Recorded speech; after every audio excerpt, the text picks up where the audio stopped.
Hello, welcome to my kitchen. I'm Sarah, the Real Simple Mama. There's Tiny and Kiddo and Penny Lane. And we're gonna do a quick succulent trimming and succulent indoor care video. So I have all of my random pots that have lots of drainage holes and have the succulent dirt. There's a special succulent mix potting soil that is the best thing you can get, because it has pumice and sand and stuff in it, and that keeps the soil from holding on to moisture. So the roots take what they need and the rest is sucked down and out. And what I've actually done is just trimmed the leggy top off of this Echeveria, because as you can see, it was not getting enough light, so it was growing, I just call it growing leggy, but instead of growing dense with leaves, like that's how it's supposed to be, it was growing like this because it wasn't getting enough light, and it's reaching for light and stretching instead of growing leaves. So what I've done is actually just cut it off cleanly, and I'm gonna lay it over there and hope that it propagates new leaves. And then I've just gone around with my big guys. This is also one that actually, as we were moving, it fell and got dropped. So I need to trim him up too. But what I wanted to show you is how we're taking the leaves. If you get a clean cut of the leaf right at the base of the plant, or if you get to a leaf and you wiggle it and it pops off pretty easily, there's nothing wrong with your succulent. If it's a good healthy leaf down at the bottom, then that means that the plant is just focusing its energy on growing more leaves and growing upward. And succulents actually can propagate themselves, meaning they can make babies just from themselves. So now leaves like this that I pulled out from the bottom, this was before, I got this guy before I learned a lot about succulents that I know now. And I was getting water on those lower leaves. Well, of course, that's not going to drain or evaporate properly, and so those leaves were rotting. So that was my fault. But if you're getting healthy leaves off that look like this, then what you can do is lay them onto the succulent soil, just like this.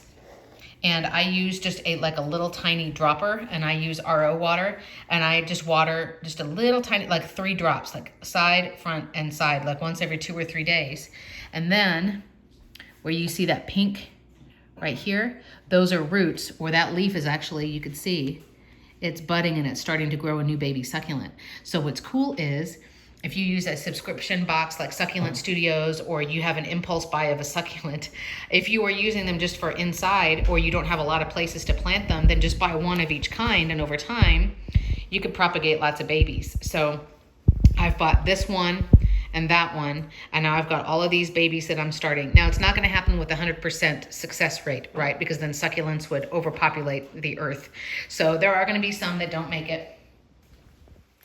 But as you can see up here with my orchids, I have another one right there that's also sprouting babies. And then as these guys grow and they're getting healthy, then I can also wiggle them right from the base. And if one pops off nice and clean, then I put it on that clean succulent soil. The other thing that I've learned about that I want to do real quick is I have different kinds of rocks. And these are like either aquarium rocks or like that bag I got at the dollar store. Just like little decorative stones that you would use in vases and stuff. And what I'm actually gonna do is on my fully grown ones, not on the little leaves, the little spin-offs, but on the actual fully grown succulents here, what I'm going to do is try to get the dirt out and away from underneath the bottom leaves, because I'm learning more about watering my succulents, because they only need water about once a week. And so what I'm going to do, and you can use this spout too, I just feel like my guy, his roots are not far down enough. But what I'm gonna do is push the dirt, get under here, and push the dirt down and away. So ideally, no leaves are touching the dirt. Does that make sense? I don't need the leaves sitting in dirt like that. Because, see, there's another leaf that I need to take out, that nasty looking one right there. See me flipping it? Succulents hold their moisture in their leaves. So a nice leaf feels, you know, it feels dense. It has some, you know, it has some weight to it. And so I don't need the leaves touching the water. The plant doesn't absorb its water and its nutrients from the leaves. It does that from the roots. So the leaves don't need to get wet at all. So what I'm gonna do is push that dirt down and away and kind of mound it up towards the stem of the succulent, right? And I'm gonna put just one layer, so I'm gonna do it by hand and tuck them up under there, so that even if the dirt gets wet all the way to the top, all the way to the base, theoretically the rock will keep the water from touching the succulent. And then what I'm going to do is when I water them, either with my dropper, which is right here, which I use RO water, and just get a little bowl and drop it like that. Or with these bigger guys, I do use a very narrow spouted watering can. I'm not gonna stick the water here or here or here or here. I'm not even gonna stick it like right under there. I'm gonna do it more towards the edge of the pot and just do, kind of go around like that and get a thorough watering.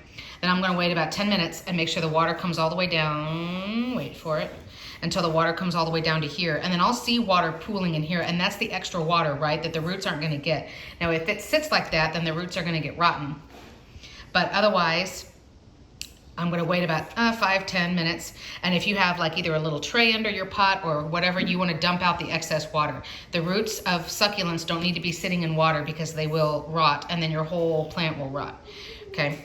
So be watching your succulents, make sure that the leaves, the bottom leaves, are not touching the water. They never ever need to touch the water. They won't absorb it, nothing good can come from that, okay?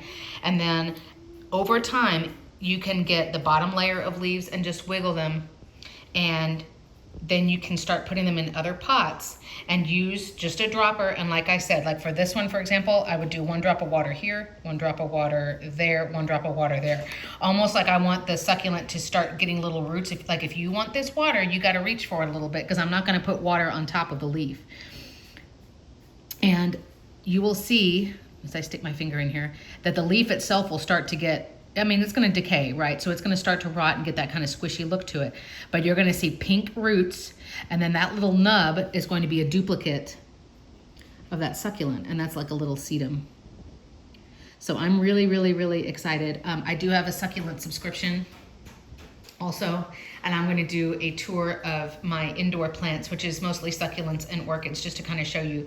But this was more on succulent care. So over time, you know, if I'm making babies of these guys, I've got a succulent garden out by my chicken coop outside, and I can plant more little babies outside, because these guys will do well in zone 8. If you give them good draining soil, again, where they're not sitting and getting soggy and like rotten and disgusting. They will love being out there in the warm weather, and then I just need to keep an eye on them once they start to freeze. Or you can combine them and put them in pots like this. This was actually bought for me as a present, and it has a couple of different kinds of succulents in there, as you can see. But I'm just giving them, the full-grown ones get water, sorry for the dishes, the full-grown ones get watered about once every week to 10 days. And I kind of just watch if they're starting to turn reddish, and I don't have a good example because I water mine, but if they start to turn reddish, then that's a sign that they need a little bit more water. And if they start to turn like that soggy look, almost where like they're starting to become translucent, that's them telling you, hey, we're oversaturated, it's too much water. So succulents, like most plants, they're really good at telling you by showing you, hey, something's wrong. Hey, you're not watering me enough. Hey, I'm stretching out like this and I look ridiculous. It's because you're not giving me enough light. And so you can make little adjustments, but succulents, honestly, I mean, they're beautiful. You buy one and you get more for free over time.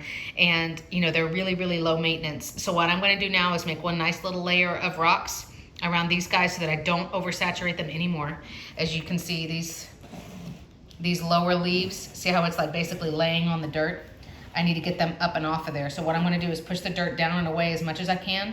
And again, this is that succulent soil. And then I'm going to put a little layer of rocks, at least around under there. But if I have enough, I'll just go all the way out to the edge of the pot. And then when I water, I'll water around the edge.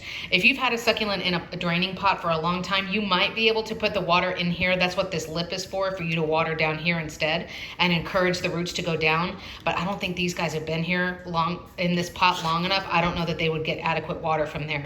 So I'm still watering from the top, but I'm gonna make sure that I don't get any drops of water on the leaves at all, either from up above or from down below. I'm gonna try to water towards the edge.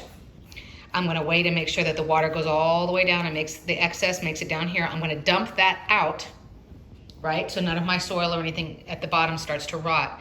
And then I give these guys just little drops of water. I don't even put it, if I can show you better with my dropper, I don't even put it on the leaf, I put it here on the dirt.